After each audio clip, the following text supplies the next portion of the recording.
Hello and good morning, people of God. It is Thanksgiving Thursday, and I'm coming to you from a little bit different setting than I normally do. I think all of my devotions and prayers and stuff have come from down at church. Today I am at my house, partly because I was running a little bit late, and I'm like, oh, I think I'll just stay home and make it. I mean, I can make it wherever I want, right? But the other reason is that when I was out this morning with the dogs, I heard the birds chirping, and it was just a nice crisp morning. There was a lovely scent of freshly fallen rain, and I'm like, this is kind of a peaceful setting right now. And it was a wonderful way to start my day, just to kind of stand with my coffee out here on the back deck and just contemplate the day ahead.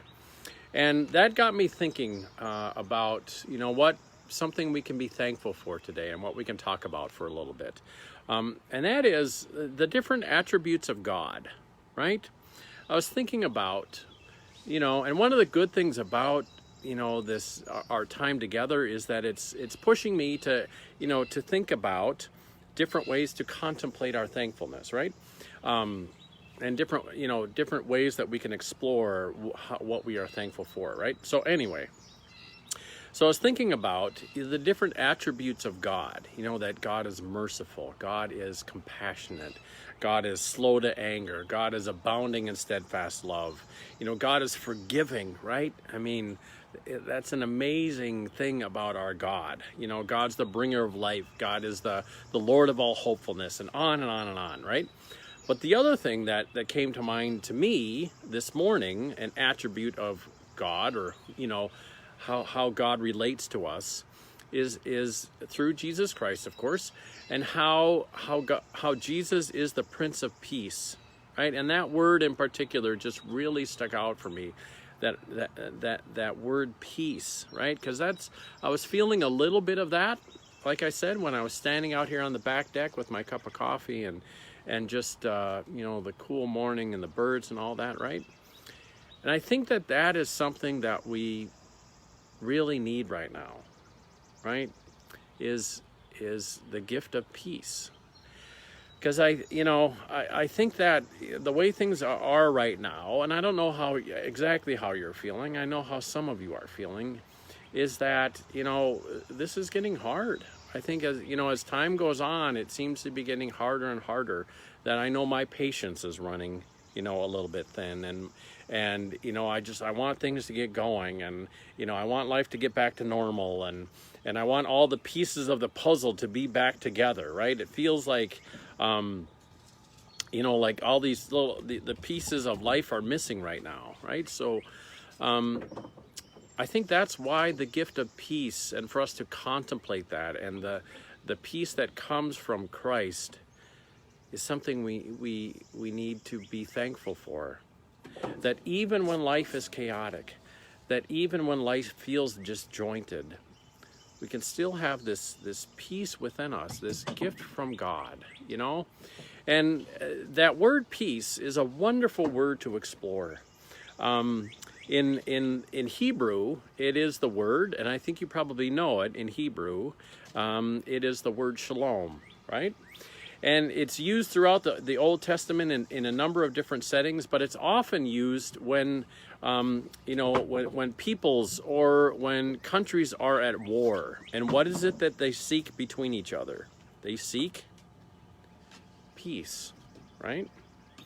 So peace between nations, peace between peoples. And one good example I already brought up about what the word peace, what its fuller meaning is that we can talk about a puzzle, right? If you ever put together a puzzle, right? And you're searching for the pieces, and you kind of get this frustration, trying to find the piece that fits right here, and then you finally find it, and it's like, oh, I found it, right? You know what that is? You know what that word is? You'll never guess. It's the word peace. And you keep working on the puzzle, and then you finally have that last piece that you put in, and everything is complete. That's the word peace, actually. That's Because what the word peace means, we often think of it as kind of serenity, or we think of it as calmness, but it's more than that. It's actually this sense of wholeness, or this sense of completeness, right? That, things were once all kind of scattered, and things were, not very well defined and chaotic, and then, then things kind of fit together. It's like, okay, all right, life is gonna be okay. That's what peace is, right? That's the peace that Christ gives that we can find nowhere else. In fact, that one of my favorite Bible passages is John 14:27, where Jesus is with his disciples just before he is being carted off to be, before he is arrested. And he spends time with them. And one of the things that he says is, "Peace I leave with you, my peace I give to you. Not as the world gives do I give to you. So let not your hearts be troubled, and neither let them be afraid." It's a beautiful, beautiful passage. And Christ knows, he's like, I know that my people's lives are going to be disrupted. I know that my people's lives at times will be chaotic.